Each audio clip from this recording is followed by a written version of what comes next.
Jake Morrison rubbed his tired eyes and stared at the screen again. He had been working for 12 hours straight on the deep space monitoring station called Cerberus. The station floated in the cold darkness near Saturn, far from Earth and far from home. Jake was a lieutenant commander in Earth's space navy, but most days he felt more like a lonely watchman in the void. The job was simple but boring. Listen to space. Watch for signals. Report anything strange. In 3 years at Cerberus, Jake had found nothing but cosmic noise and the occasional broken satellite beacon. He was starting to think this assignment was punishment for something he had done wrong. "Jake, you need to see this," called Lisa Campbell from across the communications room. Lisa was the best signal officer Jake had ever worked with. She could pull a whisper out of a thunderstorm. If Lisa was excited, it meant something. Jake walked over to her station. The screens showed waves of data that meant nothing to most people, but Jake had learned to read them like words on a page. What he saw made his heart race. "This is not natural," Lisa said, pointing at a strange pattern in the data. "Look at these frequencies. They repeat every few seconds. It's artificial, but it's not from any human technology I know." Jake leaned closer. The signal was weak, almost lost in the background noise of space, but it was there. A pattern, a purpose. Something had sent this signal on purpose. "How long have you been tracking it?" Jake asked. 6 hours, Lisa replied. "It's coming from outside our solar system, way outside. The computer says it started its journey about 127 years ago." Jake felt a chill run down his spine. 127 years ago, humans had barely learned to fly. Whatever sent this signal had been trying to reach someone for longer than humans had been in space. "Get Dr. Rivera up here," Jake ordered. "Right now." Dr. Alex Rivera was the station's science officer.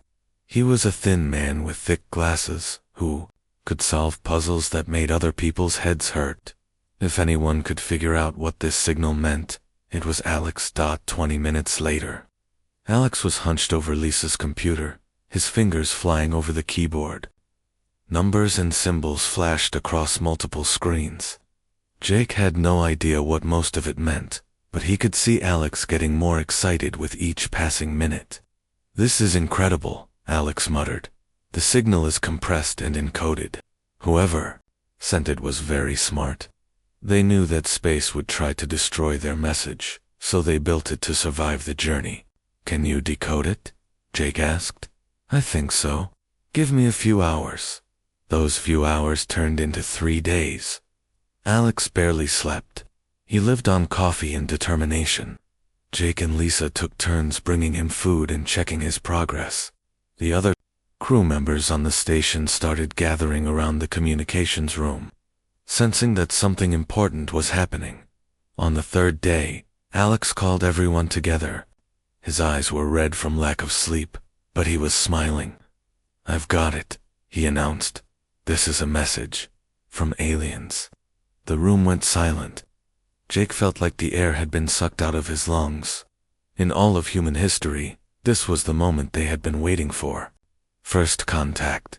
Proof that humans were not alone in the universe. "What does it say?" someone whispered. Alex's smile faded. "It's a distress call, a cry for help." He pressed a button, and speakers around the room came to life. The voice that emerged was strange and beautiful. It sounded like singing mixed with the sound of ocean waves. Even though the words were alien, there was something about the voice that spoke directly to the heart. It sounded sad, desperate, afraid. "The computer has translated it," Alex said quietly. "I'll play the translation." The alien voice was replaced by a calm computer voice speaking English. "To anyone who receives this message, we are the Villani of the waterworld Kef 442. We are dying. The Kreks have come to our system with their warships. They kill everything that lives. They have already destroyed 47 worlds. Soon they will destroy ours. We have no weapons. We have no armies. We are builders and artists and dreamers. We grow food in our oceans and make music with our young. We never learned to fight, because we never thought anyone would want to hurt us. The Kreks say we are useless because we live in water. They say they will kill every one of us, and take our world for themselves. We have tried to hide, but they find us everywhere. We are sending this message to the stars in hope that someone will hear. Someone who might care that a whole people is about to die. We know the chances are small. Space is big, and we are just one small voice crying in the darkness. If you receive this message, know that we existed. Know that we loved our children and our world. Know that we tried to live in peace. We are the last free world in our part of the galaxy. When we fall, the Kreks will have no one to stop them for 1,000 light years. Please remember us. The message ended. The room stayed silent for a long time. Jake could hear his own heartbeat in the quiet. Finally, Lisa spoke. When was this recorded? Alex checked his notes. Based on the stellar positions mentioned in the signal, this message is about 6 months old. It took 127 years to reach us, but it was sent only 6 months ago. Jake's mind raced. 6 months ago, an entire alien civilization had been facing extinction.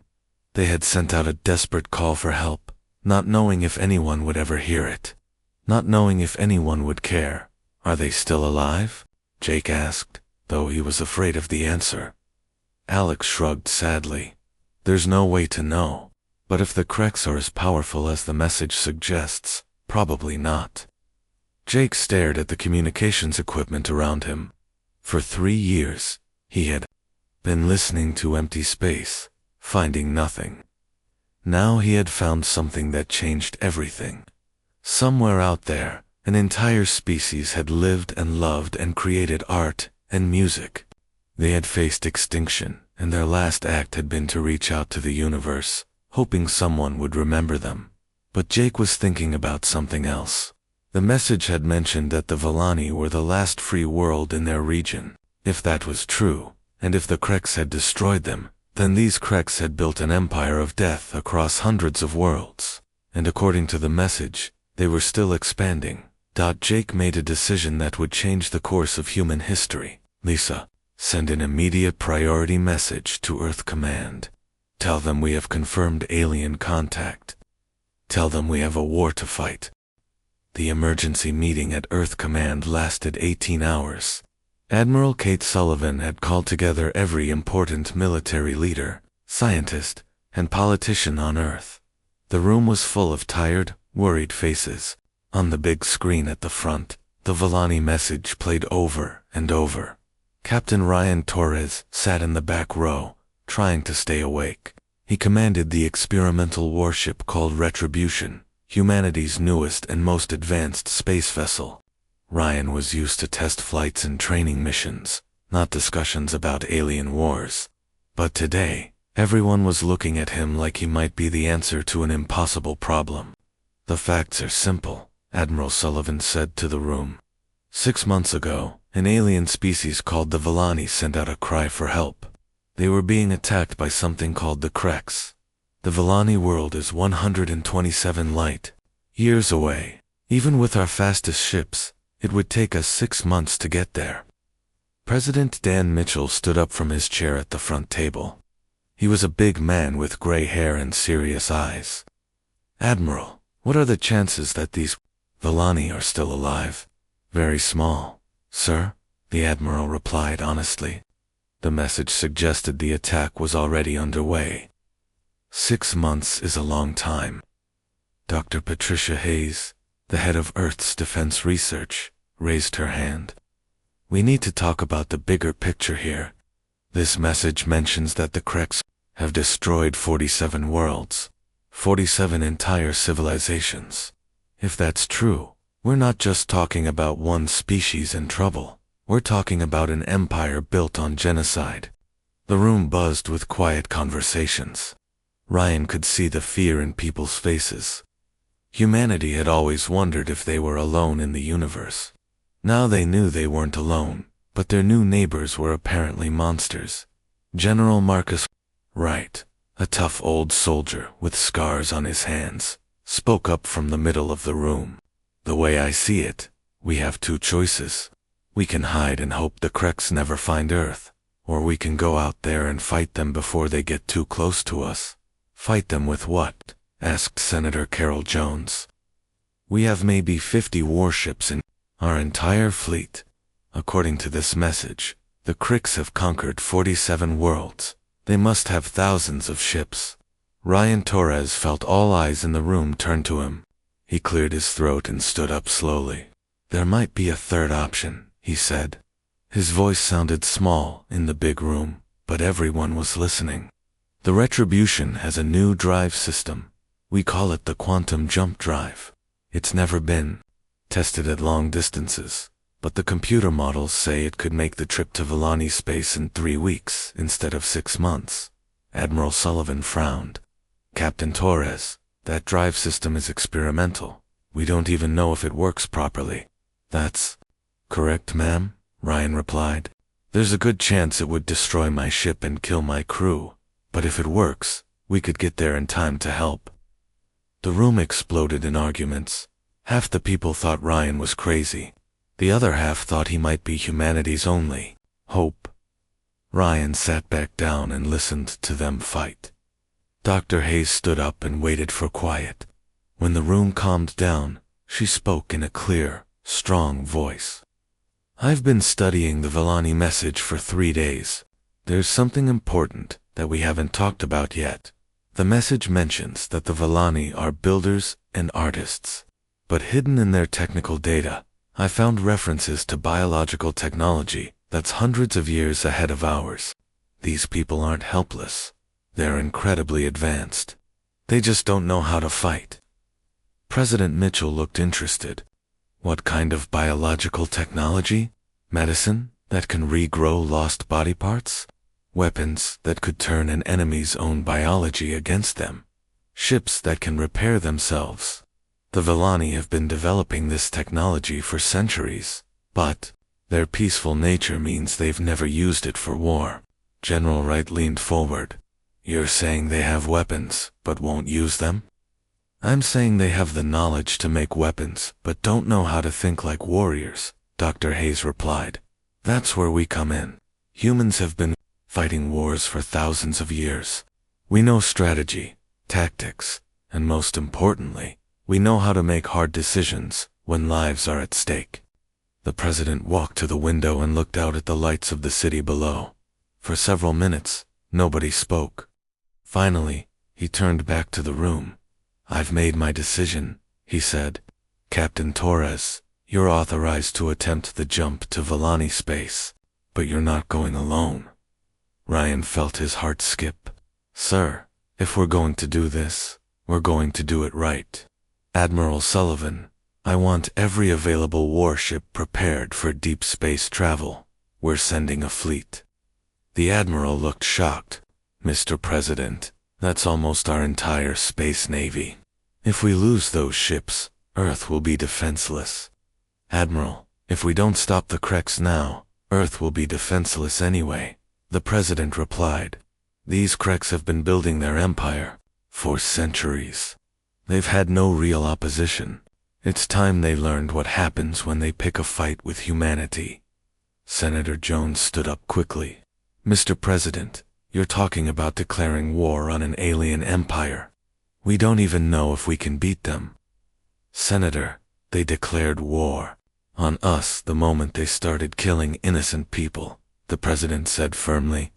The only question is whether we fight them now or wait for them to come to us. Dr. Hayes pulled up a star map on the big screen. There's something else to consider. The Villani message came from the edge of Krek space. If the Kreks are expanding outward, Earth is directly in their path. We might have 50 years, or we might have 10, but eventually they'll find us. Captain Torres stood up again. Mr. President, if you're serious about sending a fleet, we'll need time to prepare. The quantum jump drive technology can be installed on other ships, but it will take at least 2 weeks. You have 1 week, the president replied. Every day we wait is another day the Kreks get stronger and spread further. Admiral Sullivan called up a list of ships on her tablet. We can prepare 23 warships for the mission. But sir, most of our crews have never been in real combat. This won't be a training exercise. Then they'll learn fast. General. Right, said grimly. War has a way of teaching people quickly. The meeting continued for several more hours. Plans were made, resources allocated, and crews selected. Ryan found himself in charge of not just his own ship, but the entire mission. The weight of responsibility felt crushing. As the meeting finally ended, Dr. Hayes approached Ryan in the hallway. Captain, there's something I didn't mention in there, she said quietly. I've been analyzing the Krex communications protocols hidden in the Villani message. These Krex aren't just conquerors. They enjoy what they do. They take pleasure in destroying other species. Ryan felt a cold anger building in his chest. What are you saying, Doctor? I'm saying that when we get to Villani's space, we shouldn't expect mercy or honor from our enemies. The Krex are predators. They see other species as either useful slaves or entertaining targets. They've probably never fought anyone who could fight back effectively. Good, Ryan said, his voice hard. Then they're in for a surprise. Dr. Hayes smiled for the first time since the meeting began. Captain, I've spent my whole career studying warfare throughout human history. Do you know what our greatest advantage has always been? What's that? We fight harder when we're protecting something we care about. And right now, we're not just protecting Earth, we're protecting the idea that genocide should never go unappeased. Ryan walked back to his ship with those words ringing in his ears. In 1 week, he would lead humanity's first interstellar war. The odds were terrible, the risks enormous, and the enemy unknown. But for the first time since receiving the Villani message, Ryan Torres smiled. The Krex had spent centuries believing that might made right. They were about to learn that sometimes, right made might. The quantum jump felt like dying and being born again at the same time. Captain Ryan Torres gripped his command chair as reality twisted around the human fleet. Space folded in ways that hurt to think about. Then, suddenly, they were somewhere else. Jump complete, announced Lieutenant Amy Foster from the navigation station. We are in the Villani system. Ryan looked at the main screen and felt his blood turn cold. The Villani homeworld hung in space like a blue jewel, but it was surrounded by nightmare. Massive alien warships, each one bigger than Earth's largest city, were firing deadly beams down at the planet's surface. Smaller ships darted between them like angry insects, hunting down anything that moved. My God, whispered Commander Steve Collins, the fleet's fighter squadron leader. How many ships are there? Computer shows 67 large vessels and over 300 smaller ones, Amy reported. Her voice was steady, but Ryan could see her hand shaking. Admiral Ben Parker's voice came over the communication system from his flagship. All ships, this is Admiral Parker. We knew this wouldn't be easy. Look at your screens. Those are the Krex. They're killing an entire world down there. Are we going to let that happen? No, sir, came the reply from 23 human ships at once. Ryan studied the enemy formation. The Krex ships were spread out around the planet, confident and relaxed. They had been doing this for so long that they didn't even bother to watch for threats from space. Amy, are you picking up any Villani life signs? Ryan asked. Amy worked at her station for several minutes. Yes, sir. There are still millions of them alive, but the numbers are dropping fast. They're hiding in their underwater cities, but the Krex are hunting them down systematically. Ryan felt anger building in his chest like a fire. These Krex had traveled across space to murder people who had never hurt anyone, people whose only crime was being different. Steve, get your fighters ready, Ryan ordered. We're going to hit them fast and hard before they know we're here. Sir, we're outnumbered 15-1, Steve pointed out. Then we better make sure we're 15 times angrier than they are, Ryan replied. The human attack began with silence and shadows. Steve Collins led his fighter squadrons in a wide arc around the planet, using the gravity and debris to hide their approach. The Kreks were so focused on their destruction below that they never saw death coming from above. The first Krek ship died without knowing it was under attack. Human fighters swarmed over it like angry bees, their weapons cutting through armor that had never been tested against human technology. The ship exploded in a ball of fire that could be seen from the planet's surface. "What was that?" came a confused voice over the Krek's communication channels. The human computers had learned to translate their language from the signals they had intercepted. "Unknown attackers," came the reply from another Krek's ship. "Small vessels, primitive design." Ryan smiled grimly. Let them think humanity was primitive. It would make the surprise even better. The second phase of the attack hit the Kreks like a thunderbolt. Admiral Parker's flagship, along with Ryan's Retribution and the rest of the human fleet, came out of their hiding places behind the planet's moons. Their weapons lit up space with deadly fire. The Kreks were caught completely off guard. In 300 years of conquest, they had never faced an enemy that would travel across the galaxy to fight them. Their military tactics were built around overwhelming helpless victims, not fighting determined warriors. "Attention unknown vessels," came a broadcast from the largest Krek's ship. "You are interfering with Krek's Dominion military operations. Withdraw immediately or be destroyed." Admiral Parker's response became famous throughout the galaxy. "This is Admiral Ben Parker of the human fleet. We traveled 127 light years to be here. We're not leaving until every last one of you is dead or gone." The Krek's admiral, a creature called Vexstar, could not believe what he was hearing. "Humans, you are not even from this sector. Why do you interfere?" "Because someone has to," Parker replied simply. The real battle began then. The Kreks had superior numbers and bigger ships, but they had never fought anyone like humans before. Every human ship fought like it was personally insulted by the existence of the Kreks. They used tactics that made no sense to an enemy used to frighten victims. Commander Elena Rodriguez, captain of the stealth ship Phantom, led her vessel directly into the center of the Kreks formation. Any sane captain would have stayed at the edges of the battle, but Elena wanted to send a message. Her ship danced between the massive Kreks vessels, too small and fast for their big guns to hit, striking at weak points and disappearing before they could respond. On the planet below, the Villani watched the battle in amazement. For 6 months, they had been hiding and dying, helpless against the Kreks' assault. Now, strangers from across the galaxy were fighting and dying to protect them. Dr. Lisa Kim, the human fleet's combat psychologist, monitored the Kreks' communications during the battle. What she heard made her smile.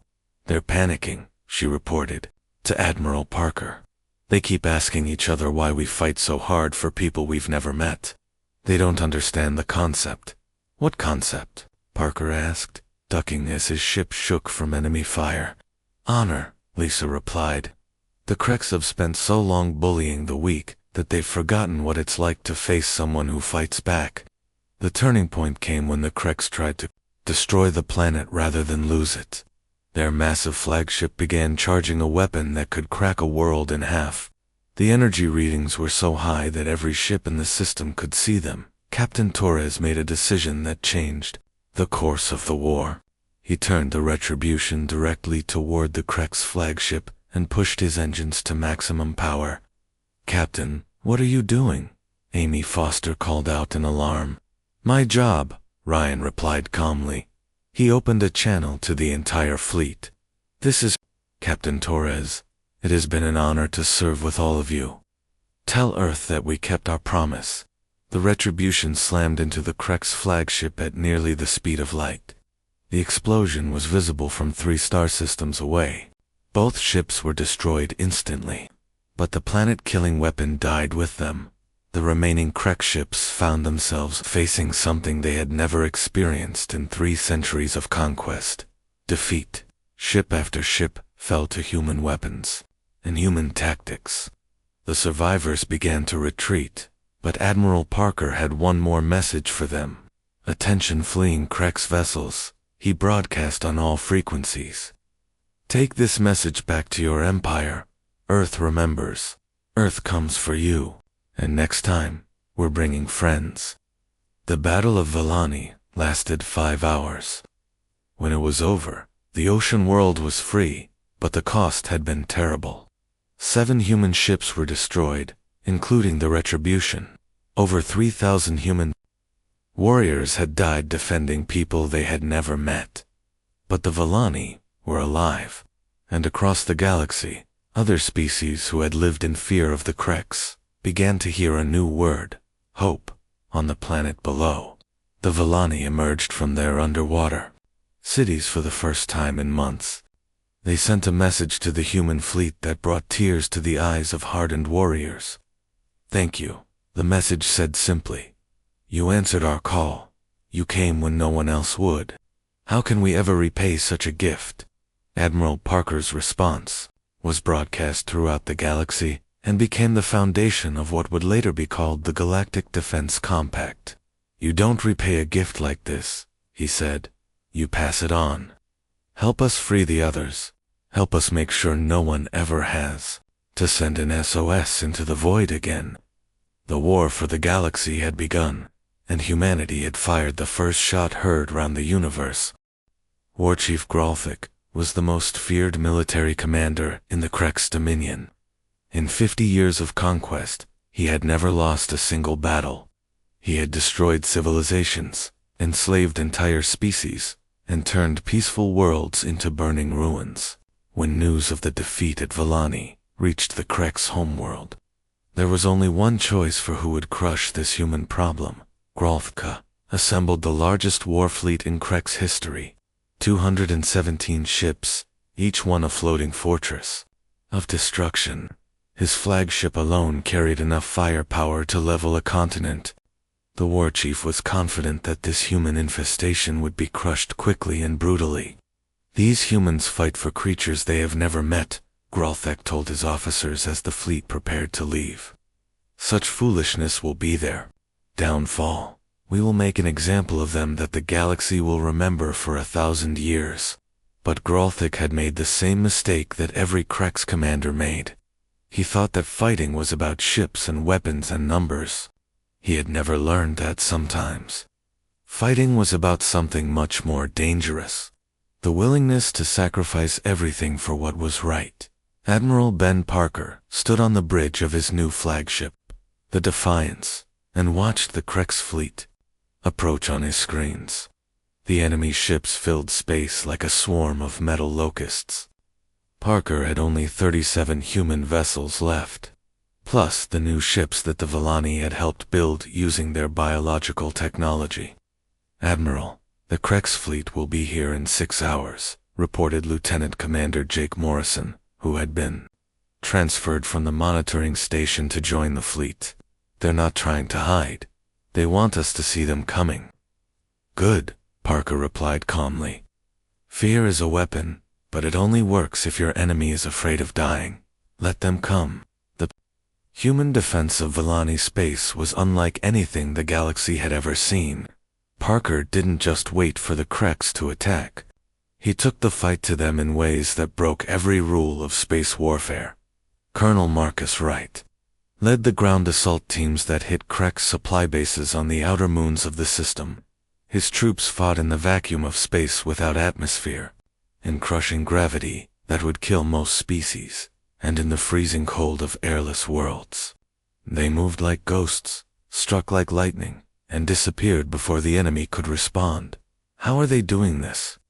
Demanded one Krex commander, as his base was overrun by human soldiers who seemed to appear from nowhere.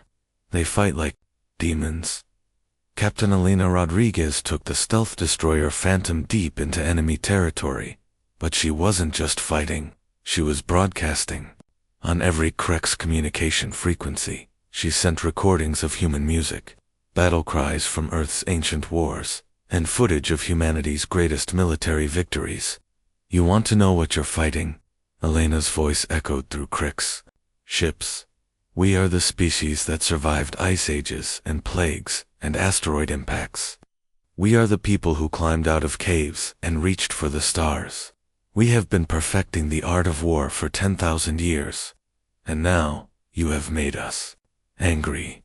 The psychological warfare was devastating. The Kreks had always used fear as their primary weapon. Now, for the first time, they were the ones feeling afraid. Dr. Alex Rivera, working with Vellani scientists, had developed weapons that turned the Kreks' own biology against them. Viruses that could shut down their nervous systems, gases that made their breathing impossible, and nanobots that could reprogram their brain chemistry. The Vellani had the knowledge, but it took human creativity to turn that knowledge into weapons of war. "This is not honorable combat," complained Gralthek to his officers as his ships began falling to invisible attacks. "Honor is for equals," replied Commander Sarah Martinez over the communication channels. She was leading a squadron of human fighters that had just destroyed 3 Kreks cruisers. "You lost the right to honor when you decided to murder civilians." The Vellani themselves had overcome their peaceful nature and joined the fight. They couldn't bring themselves to kill directly, but they could build ships that repaired themselves, create shields that adapted to enemy weapons, and develop technology that gave the human fleet advantages the Kreks had never encountered. The combined fleet of humans and Vellani fought with a coordination that amazed both sides.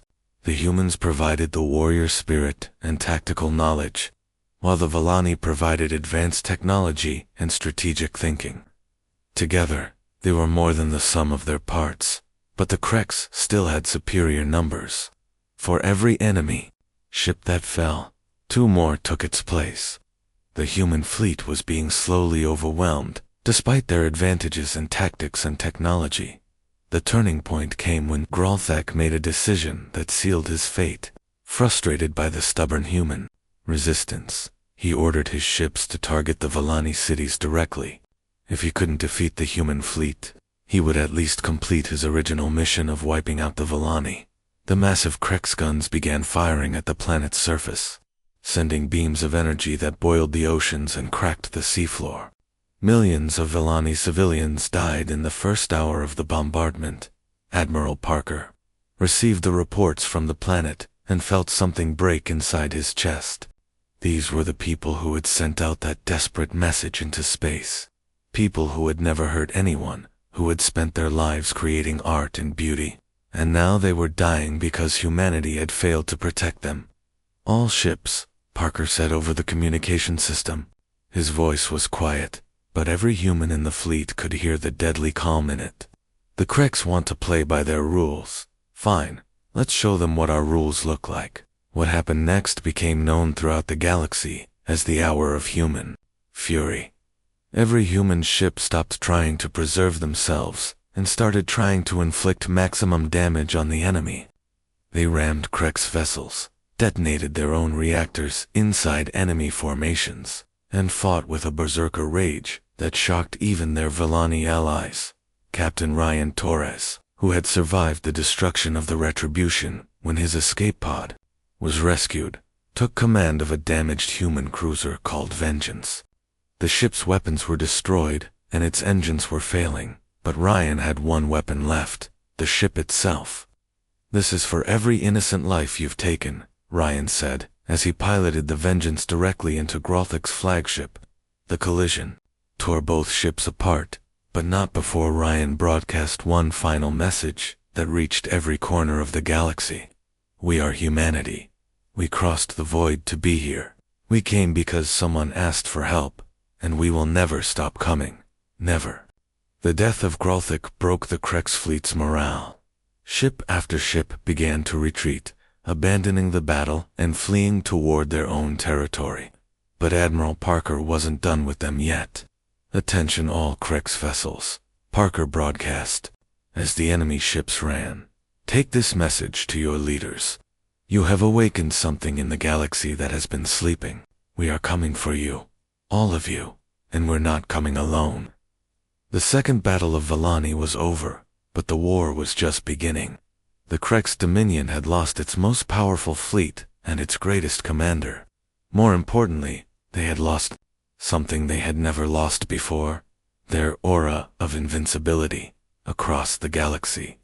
Species that had lived in terror of the Kreks began to whisper a new word: rebellion. And at the center of it all, a small blue world called Earth continued to send out ships, filled with warriors who fought harder for strangers than most species fought for themselves. The Kreks had ruled through fear for 3 centuries. Now they were about to learn what it felt like to be afraid. The rebellion began with whispers. On worlds across the galaxy, species that had been slaves for generations began to remember what freedom felt like. They had heard the story of the humans who crossed the void to save strangers. They had seen the recordings of Kreks fleets running in defeat. For the first time in centuries, the oppressed began to hope. General Patricia Hayes stood in the command center of the new human base on Valani, watching reports flood in from across the galaxy. 17 different species had risen up against the Kreks overlords in the past month.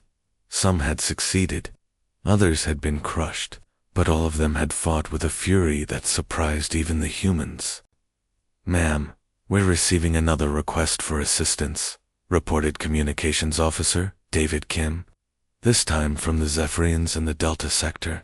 "They say they've captured 3 Kreks bases, but need help with the counterattack." Patricia smiled grimly. In the 6 months since the Second Battle of Valani, she had watched humanity transform from a single-world species into the leaders of a galactic resistance movement. Human ships and advisors were spread across 40 star systems, teaching former slaves how to fight back against their masters. "Send the Liberator and her escort squadron," Patricia ordered.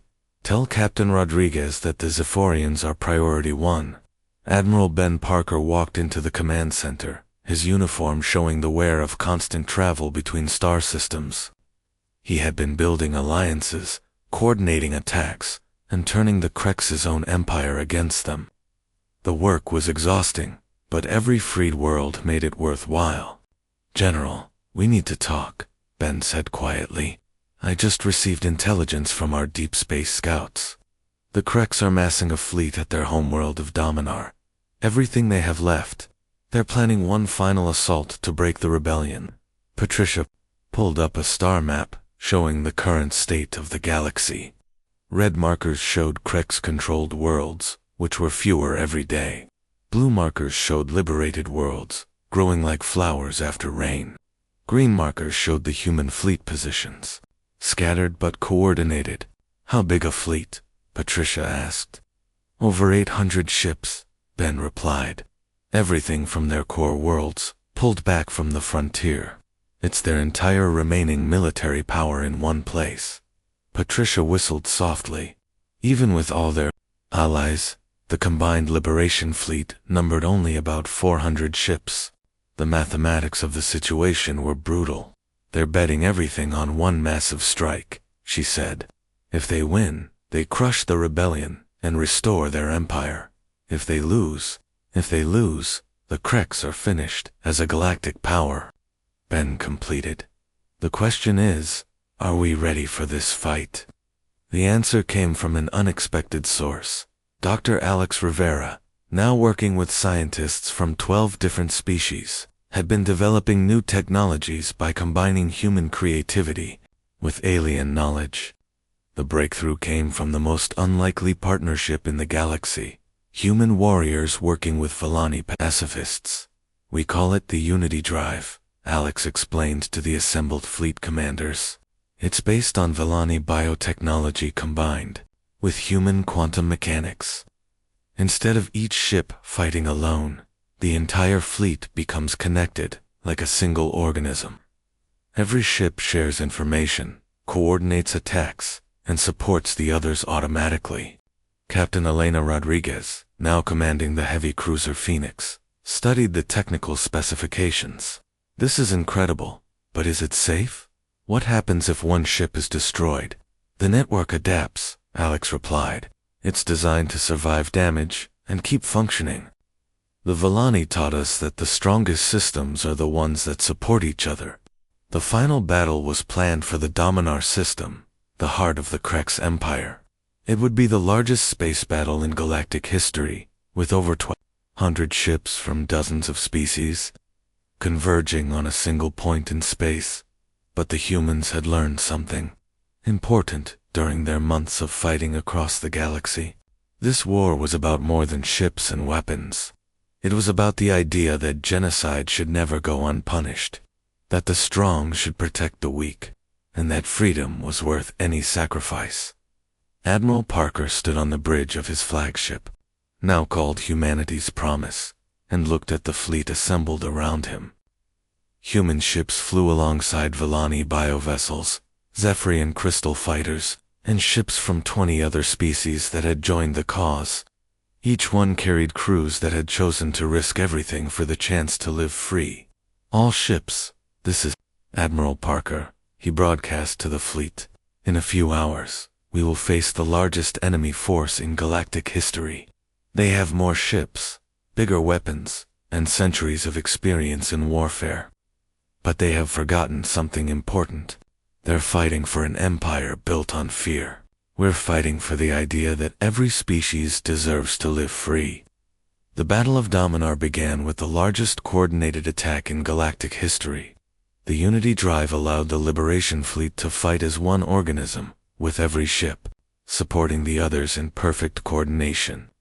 Human tactics merged with alien technologies to create strategies that the Krex had never seen before. Captain Ryan Torres, who had been given command of the new flagship Humanity's Fury after his heroic actions at Villani, led the central assault. His ship carried a crew from 7 different species, all working together with a precision that amazed even their enemies. "Target their command ships first," Ryan ordered. "Cut off the head and the body will follow." The Krex fought with the desperation of a species facing extinction.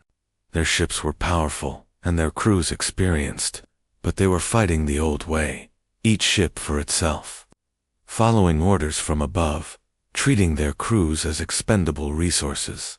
The Liberation Fleet fought differently. Every pilot knew that they were part of something larger than themselves.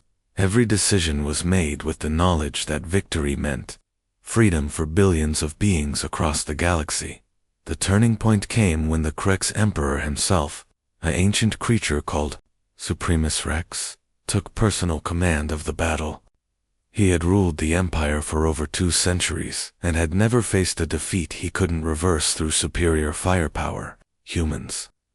The Emperor's voice boomed across the communication channels. "You fight for weaklings and failures. Join us, and we will give you worlds to rule. Refuse, and we will exterminate your species as we have exterminated so many others." Admiral Parker's response echoed across the galaxy and became the foundation of the new galactic order. "Your empire is built on the graves of innocent people," Parker replied. "We didn't come here to rule anyone. We came here to make sure that no one rules through fear ever again." The final assault was led by volunteers from every species in the Liberation Fleet. They knew it was likely a suicide mission, but they also knew that someone had to make the sacrifice. The Emperor's flagship was a mobile fortress that had never been defeated in 300 years of conquest. It fell in 20 minutes. The destruction of the Krex command ship broke the back of their resistance. Ship after ship surrendered or fled, and by the end of the day, the Krex Empire had ceased to exist as a galactic power. But the humans weren't interested in replacing one empire with another.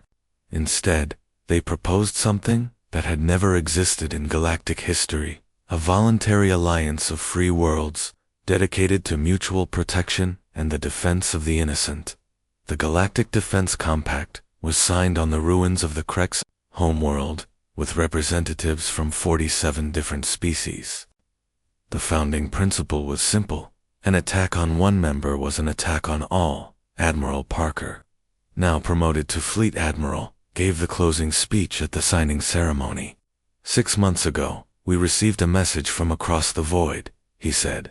Someone was crying for help, and we answered. Today, we make a promise that no one will ever have to cry alone again. This compact is not about conquest or empire. It's about the simple idea that good people should stand together against evil. The war was over, but humanity's role as protectors of the galaxy was just beginning. New ships launched from Earth's orbital shipyards every day, each one carrying the same mission: to explore the galaxy and find others who needed defending. Captain Ryan Torres, standing on the bridge of humanity's fury as it prepared for its first patrol mission, thought about the long journey that had brought them here. It had started with a simple distress call from strangers across the void. It had ended with humanity finding its true purpose among the stars. "Captain, we're receiving a distress signal," reported the communications officer. "Unknown species, about 30 light-years from here." Ryan smiled and settled into his command chair. "Set course for the signal? Maximum speed." "Sir, we don't know anything about this species. They could be hostile." "Then we'll find out when we get there," Ryan replied. "But if someone is calling for help, we're going to answer. That's what we do."